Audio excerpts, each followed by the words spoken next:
ನಮಸ್ಕಾರ. ನಾನು ಡಾಕ್ಟರ್ ಇಂದಿರಾ, ಸ್ತ್ರೀರೋಗ ತಜ್ಞೆ. ಇವತ್ತು ಪ್ಯಾಪ್ಸ್ಮಿಯರ್, HPV ಮತ್ತು ಸೆಲ್ಫ್ ಹೆಲ್ಪ್ DNA ಟೆಸ್ಟಿನ ನಾವು ವಿಷಯನ ತಿಳ್ಕೊಳ್ಳೋಣ. ಮೊದಲನೇದಾಗಿ ಪ್ಯಾಪ್ಸ್ಮಿಯರ್ ಯಾಕೆ ಮಾಡಬೇಕು? ಇಲ್ಲಿ ನೀವು ನೋಡ್ತಾ ಇದ್ದೀರಾ, ಇದು ಗರ್ಭಕೋಶ. ಇದು ಗರ್ಭಕೋಶದಲ್ಲಿ ಗರ್ಭದ ಪೊರೆ, ಗರ್ಭದ ಒಳಭಾಗ, ಮಾಂಸಖಂಡ, ಇದು ಒಳಪದರ, ಇದು ಗರ್ಭ ಕೊರಳು. ಅಂದ್ರೆ ಇದು ಸರ್ವಿಕ್ಸ್ ಅಂತ ಇಂಗ್ಲಿಷ್ ಅಲ್ಲಿ ಹೇಳ್ತೀವಿ, ಕನ್ನಡದಲ್ಲಿ ಗರ್ಭ ಕೊರಳು ಅಥವಾ ಗರ್ಭದ ದ್ವಾರ ಅಂತ ಹೇಳ್ತೀವಿ. ಇದು ಯೋನಿ ಭಾಗ. ಈ ಗರ್ಭದ ಕೊರಳಿನಲ್ಲಿರುವಂತಹ ಕೋಶಗಳು ಸದಾಕಾಲ ಕ್ಯಾನ್ಸರ್ನ ಅಪಾಯದಲ್ಲಿ ಇರುತ್ತೆ. ಎಸ್ಪೆಷಲಿ ಮದುವೆ ಆದಂತ ಹೆಣ್ಮಕ್ಳಿಗೆ, ತುಂಬಾ ಬೇಗ ಮದುವೆ ಆದಂತ ಹೆಣ್ಮಕ್ಳಿಗೆ, ಹಿಂದೆ ಮಗುವಾದಂತ ಮಕ್ಕಳಿಗೆ, ತುಂಬಾ ದಿನ ಗರ್ಭ ನಿರೋಧಕ ಮಾತ್ರೆಗಳು ಉಪಯೋಗಿಸುವಂತ ಹೆಣ್ಮಕ್ಳಿಗೆ ಗರ್ಭ ಕೊರಳಿನ ಕ್ಯಾನ್ಸರ್ ಹೆಚ್ಚು. ತುಂಬಾ ದಿನ ಅಂದ್ರೆ 5 ವರ್ಷದ ಮೇಲ್ಪಟ್ಟು ಆ ಹೆಣ್ಮಕ್ಳಿಗೆ ಗರ್ಭಕೋಶದ ಕೊರಳಿನ ಕ್ಯಾನ್ಸರ್ನ ಬಾಧೆ ತುಂಬಾ ಹೆಚ್ಚು. ಇದನ್ನ ಹೇಗೆ ನಾವು ಕಂಡುಹಿಡಿಬೇಕು ಅಂತ ಅನ್ನೋದಕ್ಕೇನೆ ಈ ಎಲ್ಲ ವಿಧಾನಗಳು ಇದೆ. ನಮ್ಮ ಡಯಾಗ್ನೋಸ್ಟಿಕ್ ವಿಧಾನಗಳು ಇದೆಲ್ಲ ಇದೆ. ಇದರ ಪ್ರಾಮುಖ್ಯತೆ ಏನು ಅಂತ ಮೊದಲು ಹೇಳ್ಬಿಡ್ತೀನಿ. ಇಡೀ ಜಗತ್ತಲ್ಲಿ 7 ನಿಮಿಷಕ್ಕೆ ಒಂದು ಹೆಣ್ಮಗಳು ಗರ್ಭಕೋಶದ ಕೊರಳಿನ ಕ್ಯಾನ್ಸರ್ ಇಂದ ಸಾಯ್ತಾ ಇದ್ದಾಳೆ. ಅದರಲ್ಲಿ 50 ಭಾಗ ಭಾರತೀಯರು. ಈ ಒಂದು ಇಷ್ಟೊಂದು ದೊಡ್ಡದಾಗಿರುವಂತಹ ಒಂದು ದುರಂತಕ್ಕೆ ನಾವು ಕೊನೆ ಕಾಣ್ಬೋದಲ್ವಾ? ಕಾಣಿಸ್ಬೇಕಲ್ವಾ? ಹೇಗ್ ಕಾಣಿಸೋದು, ಹೇಗ್ ತಪ್ಪಿಸೋದು? ಮೊದಲನೇದಾಗಿ ಇರುವಂತದ್ದು HPV ವ್ಯಾಕ್ಸಿನ್ ಅಂತ. ಅದ್ರ ಬಗ್ಗೆ ಇನ್ನೊಂದು ಸಲ ವಿಸ್ತೃತವಾಗಿ ಹೇಳೋಣ. ಆ ವ್ಯಾಕ್ಸಿನ್ ತಪ್ಪಿಸ್ಕೊಂಡವ್ರಂತ ಹೆಣ್ಮಕ್ಳಿದ್ದಾರೆ, ಮದ್ವೆ ಆದಂತ ಹೆಣ್ಮಕ್ಳಿದ್ದಾರೆ, 30 ವರ್ಷ 40 ವರ್ಷದಲ್ಲಿ ಇರುವಂತ ಹೆಣ್ಮಕ್ಳಿದ್ದಾರೆ. ಬಿಳಿ ಬಟ್ಟೆ ಹೋಗುತ್ತೆ, ತೊಂದರೆ ಆಗುತ್ತೆ ಅಂತ ಹೇಳುವಂತ ಹೆಣ್ಮಕ್ಳಿದ್ದಾರೆ. ಆದ್ರೆ ಅವರು ಆಸ್ಪತ್ರೆಗೆ ಬರೋದಾಗ್ಲಿ, ವೈದ್ಯರ ಹತ್ರ ತೋರಿಸ್ಕೊಳ್ಳೋದಾಗ್ಲಿ ಆಗಲ್ಲ.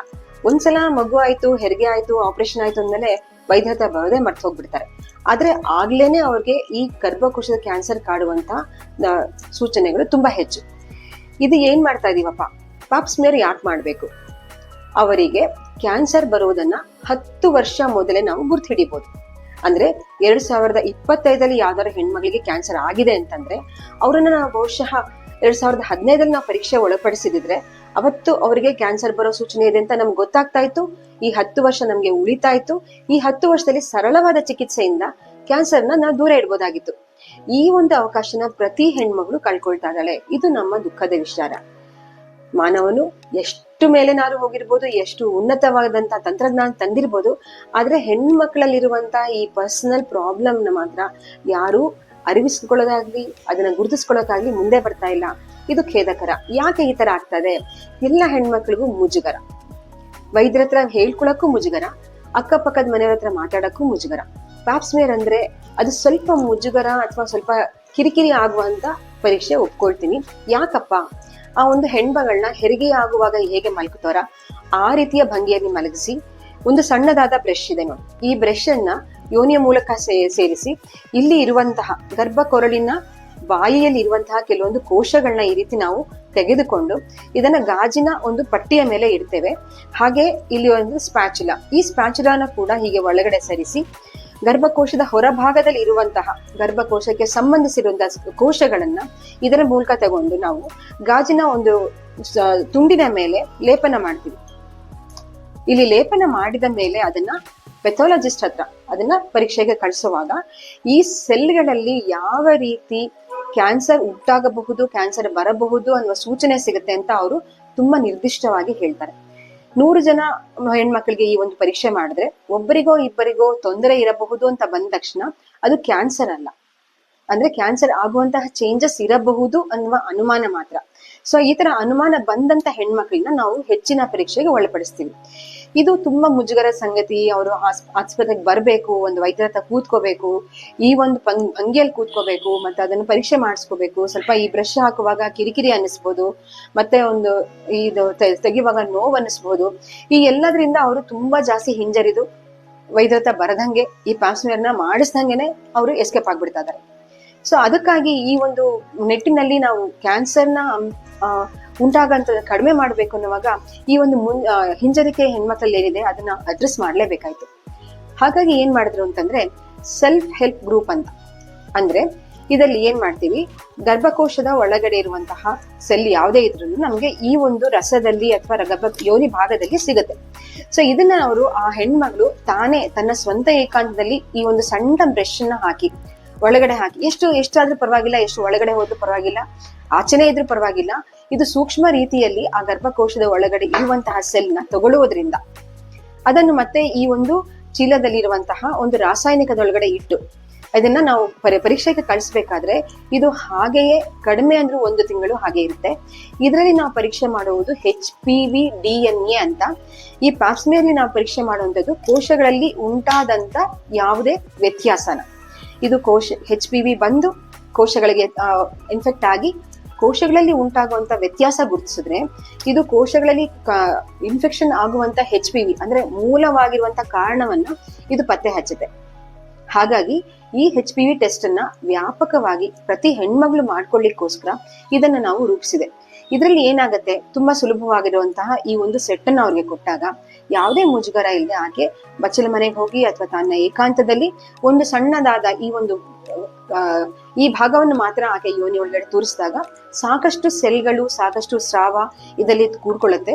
ಇದನ್ನ ಈ ರಾಸಾಯನಿಕದೊಳಗಡೆ ಹಾಕಿ ಇದನ್ನ ಹಾಗೆ ಪ್ಯಾಕ್ ಮಾಡಿ ಕಳಿಸ್ತೀವಿ ನಾವು ಲ್ಯಾಬಿಗೆ. ಇದು ಪ್ಯಾಕ್ ಒಂದ್ಸಲ ಮಾಡಿದ್ಮೇಲೆ 1 ತಿಂಗಳ ಕಾಲ ಹಾಗೇನೆ ಇರುತ್ತೆ, ಏನೂ ತೊಂದರೆ ಆಗೋದಿಲ್ಲ. ಯಾಕಂದ್ರೆ ಇದು ಪರೀಕ್ಷೆ ಮಾಡ್ತಾ ಇರೋದು DNA, ಈ ಒಂದು ಅಂಶ ಹಾಗೆ ಹಾಳಾಗದೆ ಇರುವುದರಿಂದ ನಾವು 1 ತಿಂಗಳ ಕಾಲ ಇದನ್ನ ಹಾಗೆ ಇಟ್ಟರು ಯಾವುದೇ ರೀತಿ ತೊಂದರೆ ಇಲ್ಲ. ಪರೀಕ್ಷೆ ಕಳಿಸಿದ ಮೇಲೆ DNA ಇದೆಯಾ ಇಲ್ವಾ, ಯಾವ DNA, HPV DNA ಇದೆಯಾ ಇಲ್ವಾ ಅಂತ ಗೊತ್ತಾಗತ್ತೆ.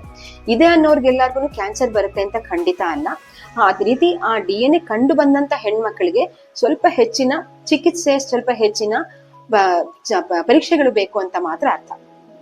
ಸೊ ಈ ಒಂದು ನಾವು ಕಂಪೇರ್ ಮಾಡಿ ನೋಡಿದಾಗ ಈ ಪ್ಯಾಪ್ಸ್ಮಿಯರ್ ಮತ್ತು ಈ HPV ಅಂತ ಕಂಪೇರ್ ಮಾಡಿ ನೋಡಿದಾಗ ಎರಡರಲ್ಲಿಯೂ ಒಂದೇ ರೀತಿಯ ನಮ್ಗೆ ಫಲಿತಾಂಶ ಸಿಕ್ಕಿದೆ. ಅಂದ್ರೆ ಗುರುತಿಸುವಿಕೆಯಲ್ಲಿ, ಕ್ಯಾನ್ಸರ್ ಗುರುತಿಸುವಿಕೆಯಲ್ಲಿ ಎರಡೂ ಕೂಡ ಈಕ್ವಲ್ ಆಗಿ ಸಮಾನಾಂತರವಾಗಿ ಕೆಲಸ ಮಾಡ್ತಾರೆ. ಆದ್ರೆ ಇದರಲ್ಲಿರುವಂತ ಅಡ್ವಾಂಟೇಜ್ ಏನಪ್ಪಾ ಅಂತಂದ್ರೆ ಆ ಹೆಣ್ಮಕ್ಳು ತಾವೇ ಮಾಡ್ಕೊಳ್ಳೋದ್ರಿಂದ ತಾವು ಸ್ವತಃ ಮುಂದೆ ಬರ್ತಾರೆ, ಇಲ್ಲ ನಾನು ಮಾಡ್ಕೋತೀನಿ ಅಂತ ಹೇಳಿ ಮುಂದೆ ಬರ್ತಾ ಇದಾರೆ. ಆದ್ರೆ ಪ್ಯಾಪ್ಸ್ಮಿಯರ್ ಮಾತ್ರ ಒಂದು ಕೇಂದ್ರಕ್ಕೆ ಬರ್ಬೇಕು, ವೈದ್ಯರ ಹತ್ರ ಮಾತಾಡ್ಬೇಕು, ಸಮಾಲೋಚಿಸ್ಬೇಕು, ಅದು ಒಂದು ಅವ್ರಿಗೆ ಹಿಂಜರಿಕೆ ಆಗ್ತಾ ಇದೆ. ಇಲ್ಲಿರುವಂತಹ ಅನಾನುಕೂಲತೆ ಏನು, ಒಬ್ಬ ವೈದ್ಯರು ಗರ್ಭಕೋಶದ ಬಾಯಿನ್ನ ಅಂದ್ರೆ ಈ ಒಂದು ಕೊರಳನ್ನ ನಾವು ಸ್ವತಃ ನೋಡಿದಾಗ ನಮಗೆ ಇಲ್ಲಿರಬಹುದಾದ ಸಣ್ಣ ಸಣ್ಣ ತೊಂದರೆಗಳು ಕೂಡ ಗೊತ್ತಾಗತ್ತೆ. ನಾವು ನೋಡುವುದರಿಂದ ಇದು ಡೌನ್ ಸ್ಟೇಜಿಂಗ್ ಅನ್ನುವ ಇನ್ನೊಂದು ವಿಧಾನ. ಅಂದ್ರೆ ವೈದ್ಯರು ಬರೀ ಕಣ್ಣಿನಿಂದ ನೋಡಿದ್ರು ಅಲ್ಲಿರುವಂತಹ ಸಣ್ಣ ತೊಂದರೆಗಳನ್ನು ಗುರುತಿಸಬಹುದು. ಈ ಒಂದು ಟೆಸ್ಟ್ ಅಲ್ಲಿ ಅದರಲ್ಲಿ ಕೋಶಗಳ ವ್ಯತ್ಯಾಸಗಳನ್ನು ನೋಡಬಹುದು. ಇದು ಹೆಚ್ಚಿನ ಮೌಲ್ಯವನ್ನಿರುತ್ತೆ. ಆದರೆ ಸೆಲ್ಫ್ ಹೆಲ್ಪ್ ಅದು ಕೂಡ ತೊಂದರೆ ಅಂತೂ ಅಲ್ಲ.